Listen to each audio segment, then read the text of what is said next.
Good morning student, my self Pratibha Pausal, government college Begu. आज का जो टॉपिक है वो बीएससी फाइनल ईयर के स्टूडेंट्स के लिए है। यूनिट पेपर थर्ड का यूनिट सेकंड। यूनिट फर्स्ट हमारे बच्चों कंप्लीट हो चुकी है पिछले वीक। आज हम यूनिट सेकंड स्टार्ट करें पेपर थर्ड की। टॉपिक है हमारा classification of bonding in solids and energy. हम देखते हैं ठोसों में बंधन का वर्गीकरण के। ठोसों में जो बंधन है या बॉन्डिंग है वो किस तरह से वर्गीकृत होती है, क्लासिफाइड होती है। तो classification of bonding in solids. बच्चों हम जानते हैं प्रत्येक पदार्थ परमाणु या किसी अणुओं से मिलकर बना होता है, और अणु क्या होते हैं, सबसे छोटा भाग होता है जो तोड़ा नहीं जा सकता। तो प्रत्येक पदार्थ परमाणु और अणुओं से मिलकर बना हुआ होता है, और जो कि एक नियमित क्रम में क्या रहते हैं, व्यवस्थित रहते हैं। यानी पदार्थ में परमाणु और अणु एक नियमित क्रम में बने हुए रहते हैं। किसी भी ठोस पदार्थ में अंतरान परमाणु की अंतर आणविक दूरी लगभग कितनी होती है, 10⁻⁻10 मीटर की कोटि होती है। यानी कि दो परमाणु अंतर परमाणु मतलब दो परमाणुओं के बीच की दूरी, या हम बोल सकते हैं दो अणुओं के बीच की दूरी लगभग कितनी होती है, 10⁻⁻10 मीटर की कोटि की होती है। अर्थात ठोस में लगभग 10⁻22 या 10⁻23 परमाणु प्रति घन सेंटीमीटर में होते हैं। यानी कि प्रति घन सेंटीमीटर में लगभग 10⁻22 या 10⁻23 परमाणु या अणु उपस्थित होते हैं। अब ठोस में क्योंकि परमाणु और अणु होते हैं तो ये आपस में एक बल से या बंध से बंधे हुए होते हैं। तो ठोस में परमाणु व अणु एक आकर्षण बल द्वारा बंधे होते हैं, और ये जो आकर्षण बल है ये कहलाता है लॉन्ग रेंज फोर्स होते हैं। यानी कि दूरी तक होते हैं, काफ़ी दूरी तक ये फोर्स होते हैं, बल लगते हैं। यह जो अंतरानुवर्त दूरी होती है लगभग कितनी होती है, अनंत होती है। जब परमाणु या अणु अत्यंत समीप आ जाते हैं, यानी कि ये तो जब था कि जब अणु या परमाणु दूर होने की कोशिश करते हैं तो उनके मध्य जो आकर्षण बल लगता है उसकी वजह से वो बंधे हुए रहते हैं। लेकिन जब परमाणु या अणु बहुत पास आ जाते हैं, अगर वो बहुत पास आ जाएंगे तो एक दूसरे में क्या हो जाएंगे, अतिव्यापित हो जाएंगे। तो इसलिए जब परमाणु या अणु अत्यंत समीप आ जाते हैं तो एक दूसरे में विलीन नहीं होते। क्यों? क्योंकि इनके बीच में एक क्या लगता है, प्रतिकर्षण बल लगता है। यानी कि दूर जाने की कोशिश करते हैं तो उन पे आकर्षण बल लगता है, और जब वो बहुत पास आकर विलीन होने की कोशिश करते हैं तो प्रतिकर्षण बल उसको विलीन नहीं होने देता, उनको दूर दूर कर देता है। इसलिए ये प्रतिकर्षण बल होता है जो शॉर्ट रेंज फोर्स होते हैं, और आकर्षण बल होते हैं जो लॉन्ग रेंज फोर्स होते हैं। अब हमने मान लिया एक रासायनिक यौगिक है जो दो परमाणु ए और बी से मिलकर बना हुआ है। जैसे ये रासायनिक यौगिक है जो दो परमाणु ए और बी से मिलकर बना हुआ है। इन दोनों के बीच की दूरी क्या है, आर है। तो मान लिया हमने परमाणु ए की उपस्थिति में परमाणु बी की स्थितिज ऊर्जा यू आर ए क्या होगी, यू आर ए का जो फॉर्मूला होता है स्थितिज ऊर्जा का वो होगा माइनस का अल्फा आर की power N plus beta R की पावर एम, जहाँ आर तो क्या है, दोनों परमाणुओं के नाभिकों के बीच की दूरी है, और अल्फा बीटा एम और एन क्या है, कांस्टेंट है। तो ये है आपकी समीकरण नंबर 1, यानी कि स्थितिज ऊर्जा का मान माइनस का अल्फा अपॉन आर की power N plus beta R की पावर एम। अब यदि आर यानी कि दूरी क्या हो, अनंत हो, जो अनंत दूरी पर जो स्थितिज ऊर्जा है उसका मान क्या माना जाता है, 0 माना जाता है। तो अगर अनंत दूरी पर हो तो स्थितिज ऊर्जा उस वक्त 0 होगी। तो समीकरण 1 में जो प्रथम पद है माइनस अल्फा अपॉन आर की पावर एन, ये आकर्षण बलों के कारण स्थितिज ऊर्जा को व्यक्त करता है, जबकि द्वितीय पद जो बीटा अपॉन आर की पावर एम है ये प्रतिकर्षण बलों के कारण स्थितिज ऊर्जा को व्यक्त करता है। यानी पहला पद आकर्षण बलों के कारण होता है और दूसरा पद प्रतिकर्षण बलों को व्यक्त करता है। तो दोनों परमाणुओं के बीच लगने वाला जो बल होगा, बल का फॉर्मूला हम जानते हैं, स्थितिज ऊर्जा में परिवर्तन होता है दूरी के साथ, और माइनस चिन्ह क्या दर्शाता है, उसके आकर्षण की प्रकृति को दर्शाता है। यानी कि F R is equal to minus का D U upon D R. तो हम डी यू की वैल्यू पुट कर देंगे स्थितिज ऊर्जा की, एफ आर इक्वल टू हो जाएगा minus D upon D R. U की वैल्यू पुट करेंगे तो माइनस का अल्फा अपॉन आर की power N plus beta R की पावर एम। यह alpha is equal to minus का D upon D R minus का अल्फा आर की पावर माइनस एन लिख सकते हैं इसको, प्लस बीटा आर की पावर माइनस एम। या F I is equal to minus of, अब हम इसका जब अवकलन करेंगे तो अल्फा, इसका अवकलन करेंगे तो माइनस एन आर की पावर माइनस एन माइनस 1, क्योंकि आर की पावर एन का जो अवकलन होता है वो क्या होता है, N R N minus one. तो इसी फॉर्मूले से हम इसका अवकलन करेंगे तो हो जाएगा माइनस का N R minus N minus one. इसी प्रकार से आर की पावर माइनस एम का करेंगे तो प्लस का बीटा माइनस एम आर की power minus M minus one. तो हम इसको लिख सकते हैं माइनस माइनस प्लस और फिर ये माइनस, तो ये हो गया माइनस एन अल्फा आर की power minus N minus one को नीचे लाएंगे तो क्या हो जाएगा आर की पावर माइनस वन। तो हो जाएगा माइनस का एन अल्फा, हो जाएगा माइनस का N alpha upon R plus one और प्लस का beta M beta upon R की पावर एम प्लस वन। ये होगी आपकी समीकरण नंबर 2। तो दोनों परमाणुओं के बीच लगने वाले जो ये आकर्षण और प्रतिकर्षण बल का जो वक्र खींचा जाता है वो किस प्रकार से प्राप्त होगा। फोर्स और दूरी के बीच में जब हम वक्र खींचते हैं तो हमें प्राप्त होता है प्रतिकर्षण बल। प्रतिकर्षण बल क्योंकि पॉजिटिव में है, प्लस का बीट पॉजिटिव दर्शाता है, तो ये प्रतिकर्षण बल का वक्र है कि जैसे जैसे दूरी का मान बढ़ता जाता है अब प्रतिकर्षण बल का मान कम होता जाता है। जैसे मैंने पहले ही बताया शॉर्ट रेंज फोर्स होता है प्रतिकर्षण बल, तो जैसे जैसे दूरी कम होती जाएगी प्रतिकर्षण बल बढ़ता जाएगा और जैसे जैसे दूरी बढ़ती जाएगी प्रतिकर्षण बल का मान कम होता जाता है।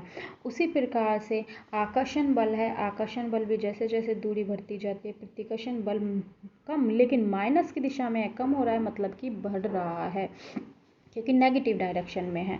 और ये जो डॉट डॉट प्रोडक्ट है ये इनके आकर्षण बल और प्रतिकर्षण बल के परिमाण को व्यक्त करता है। अब निकाय की अगर हम संतुलन अवस्था की बात करें यानी कि आर बराबर आर जीरो, जब आर का मान आर जीरो पर होता है तो उस वक्त ये जो आर बराबर आर जीरो का जो एफ है, एफ का मान क्या है, ज़ीरो है। यानी कि आर बराबर आर जीरो पर कोई भी बल कार्य नहीं करता। यानी अब आकर्षण व प्रतिकर्षण बलों के कारण जो परमाणु की स्थितिज ऊर्जा का वक्र है वो क्या होगा, वो इस प्रकार से होगा। आकर्षण, अब वो तो था फोर्स बल में और दूरी में संबंध, अब ये है स्थितिज ऊर्जा और दूरी में। तो इसमें भी जो ग्राफ मिलता है वो भी इसी प्रकार का होता है, जैसे जैसे दूरी बढ़ती जाती है प्रतिकर्षण बल का मान कम होता जाता है। जैसे जैसे दूरी बढ़ती जाती है आकर्षण बल का मान कम होता जाता है लेकिन वो नेगेटिव डायरेक्शन में, तो मतलब उसका मान बढ़ रहा है। और ये डॉट प्रोडक्ट है, डॉट डॉट लाइन है जो इसके परिणामी स्थितिज ऊर्जा के वक्र को दर्शाते हैं। वही संतुलन की अवस्था में आर बराबर आर जीरो पर यू का मान होता है, जो यू का मान मिनिमम होता है, आर बराबर आर जीरो पर यू का मान यहाँ होता है और वो मिनिमम और उसका मान क्या है माइनस का यू ज़ीरो, यानी कि आर बराबर आर जीरो पर यू का मान माइनस का यू ज़ीरो होता है, मिनिमम वैल्यू पर होता है। अर्थात दोनों परमाणुओं को ये अलग करने के लिए आवश्यक जो ऊर्जा होगी वो क्या होगी, प्लस यू ज़ीरो। अगर हम इतनी ऊर्जा देंगे तो प्लस यू ज़ीरो और माइनस यू ज़ीरो बराबर क्या हो जाएगी, ज़ीरो। तो यानी स्थितिज ऊर्जा जीरो हो जाएगी और दोनों परमाणु क्या हो जाएंगे, अलग हो जाएंगे। तो हम कह सकते हैं कि दोनों परमाणुओं को अलग करने के लिए जो आवश्यक ऊर्जा होती है वो क्या होती है, प्लस यू ज़ीरो होती है। इस ऊर्जा को बाइंडिंग एनर्जी अथवा वियोजन ऊर्जा डिसोसिएशन एनर्जी भी कहते हैं। तो यानी कि वह ऊर्जा दोनों परमाणुओं को अलग करने के लिए आवश्यक होती है, उस ऊर्जा को बंधन ऊर्जा या बाइंडिंग ऊर्जा कहते हैं।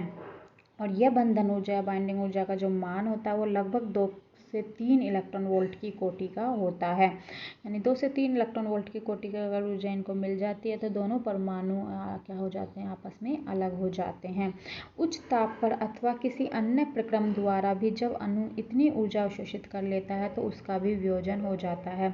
ये तो सामान्य ताप पर की इतनी ऊर्जा मिल जाए, लेकिन अगर उच्च ताप पर या फिर किसी अन्य प्रक्रम द्वारा भी अगर ऊर्जा 2 से 3 इलेक्ट्रॉन वोल्ट की ऊर्जा प्राप्त कर लेते हैं तो अणु आपस में क्या हो जाते हैं, उसको अवशोषित करके वियोजित हो जाते हैं।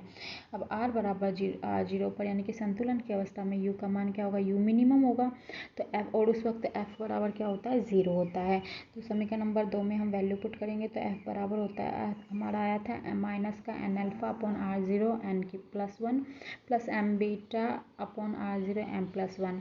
तो एफ बराबर इस वक्त क्या होगा, ज़ीरो। तो इसका मान ज़ीरो आपस में इधर हो जाएंगे तो हो जाएगा एम बीटा आर जीरो की power M plus one is equal to N alpha R zero की पावर एन प्लस वन।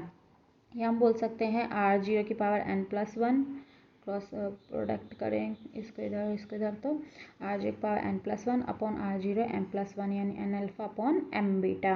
तो यह हो जाएगा आर जीरो की power N upon R zero की पावर एम, क्योंकि यहाँ से भी आर और ये भी आर, आर से आर क्या हो जाएगा, कैंसिल हो जाएगा, is equal to N alpha upon M beta.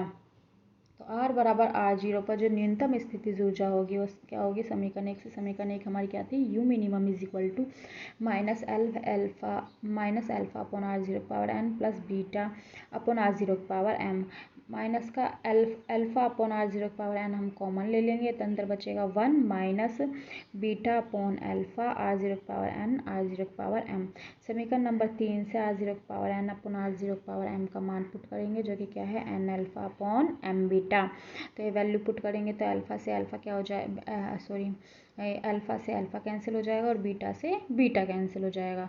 तो हमारे पास जो मान आएगा यू मिनिमम का, यानी न्यूनतम स्थितिज ऊर्जा का, या हम बोल सकते हैं संतुलन की अवस्था में जो ऊर्जा होती है उसका, वो होगा माइनस का अल्फा अपॉन आर जीरो की power N 1 minus N upon M. यानी संतुलन की अवस्था पर आर बराबर आर जीरो पर हम कह सकते हैं कि आकर्षण बल तथा प्रतिकर्षण बल का परिमाण क्या होता है, बराबर होता है आर बराबर आर जीरो पर। और आकर्षण ऊर्जा प्रतिकर्षण ऊर्जा के बराबर नहीं होती। बल तो परिमाण होता है, आर बराबर आर जीरो पर बल तो बराबर होता है आकर्षण और प्रतिकर्षण, लेकिन आकर्षण ऊर्जा और प्रतिकर्षण ऊर्जा बराबर नहीं होती। क्यों, क्योंकि हमें यहाँ पर दिख रहा है, अगर आकर्षण ऊर्जा प्रतिकर्षण ऊर्जा के बराबर होती तो यानी कि एन बराबर क्या होता है, एम, एन बराबर एम पर यहाँ 1 तो ये 0, तो यू मिनिमम का मान क्या हो जाता, 0 हो जाता। तो हम कह सकते थे कि आकर्षण ऊर्जा प्रतिकर्षण ऊर्जा के बराबर होती है, लेकिन संतुलन की अवस्था में आकर्षण ऊर्जा प्रतिकर्षण ऊर्जा के बराबर नहीं होती, लेकिन आकर्षण बल प्रतिकर्षण बल के बराबर होता है। तो संतुलन की अवस्था में निकाय की जो ऊर्जा होती है वो तभी न्यूनतम होती है जब एम का मान बहुत अधिक होता है एन से, तभी बहुत अधिक होता है एन से, क्योंकि ये वैल्यू कम होगी तो ये नेगेटिव रहेगा तो न्यूनतम होगी। इस स्थिति में संपूर्ण बंधन ऊर्जा क्या होती है, माइनस का अल्फा अपॉन आर जीरो की पावर एन, यानी ये minus alpha upon R zero की पावर एन क्या दर्शाती है, आकर्षण की ऊर्जा को। यानी कि न्यूनतम अवस्था में जो ऊर्जा होती है पूरी की पूरी क्या होती है, आकर्षण स्थितिज ऊर्जा होती है। यानी उस वक्त संतुलन की अवस्था में जो ऊर्जा होती है वो आकर्षण की ऊर्जा होती है, यानी कि परमाणु के बीच उस वक्त आकर्षण लगता है। तो ये था क्लासिफिकेशन ऑफ ऊर्जा, सॉलिड्स की ऊर्जा। अब हम देखते हैं ठोसों में जो बंधन है वो मुख्यतः कितने प्रकार के होते हैं। ठोसों में जो बंधन है वो मुख्यतः 5 प्रकार के बंधन होते हैं। पहले होते हैं आयनिक क्रिस्टल। आयनिक क्रिस्टल इनके एग्जाम्पल है NaCl, LiF, KFO आदि। सेकंड होते हैं सहसंयोजक क्रिस्टल क्या है, जिनको बोलते हैं हम कोवलेंट क्रिस्टल, ये इनके एग्जाम्पल है डायमंड, सिलिकॉन आदि। नेक्स्ट है धात्विक क्रिस्टल, हम बोल सकते हैं मेटेलिक क्रिस्टल जैसे copper, Ag, Na, Fe। Next है फोर्थ प्रकार के, चौथे प्रकार के होते हैं वांडरवाल अथवा आणविक क्रिस्टल, यानी कि मॉलिक्यूलर क्रिस्टल जैसे ऑर्गन। और लास्ट जो होते हैं वो होते हैं हाइड्रोजन बंध क्रिस्टल जैसे कि H2O, HF आदि। तो अब हमने आज पढ़ लिया classification of solids and energy. Next part में हम ठोसों में जो बंधन है यानी कि आयनिक, सहसंयोजक, धात्विक, वांडरवाल और हाइड्रोजन बंध, इनके बारे में हम पढ़ेंगे। उम्मीद करती हूँ बच्चों आप लोगों को समझ में आ गया होगा। फिर भी बच्चों अगर कोई प्रॉब्लम है तो व्हाट्सएप के थ्रू पूछ सकते हैं। Thank you.